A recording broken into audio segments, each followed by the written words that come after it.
আপনাদের মতো মায়ের হযরতে মুসা আবু সালেহ মুসা জঙ্গি দোস্ত পাইবেন।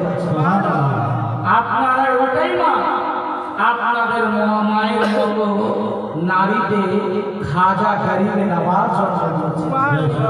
আপনারাই ওটাই মা, আপনাদের গর্ভ থেকে মুজাদ্দিদে আলফে সানি জন্ম দিয়েছে। আরে আপনারাই ওটাই মা, আপনাদের মতো মায়ের হযরতে সাবির পাক জন্ম দিয়েছে।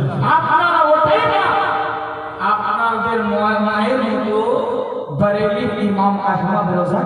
সুবহানাল্লাহ, আল্লাহু আকবার। আপনারা ওটাই মা, আপনাদের মতো মায়ের আমার বরেলি আখতার রাজা তাজুশ শরীয়ত। সুবহানাল্লাহ। যতগুলো পৃথিবীর জমিনে নবী থেকে নিয়ে ওলিগণ সমস্ত মায়েরকে জন্ম দিয়েছে। আল্লাহু আকবার। আপনি যদি একটু দোয়া করেন সন্তানের জন্য, সেই সন্তানের মঙ্গল মনের বাসনা কামনা পূর্ণ হয়ে যায়। আর আপনাদেরকে বলছি মুফতি আফজাল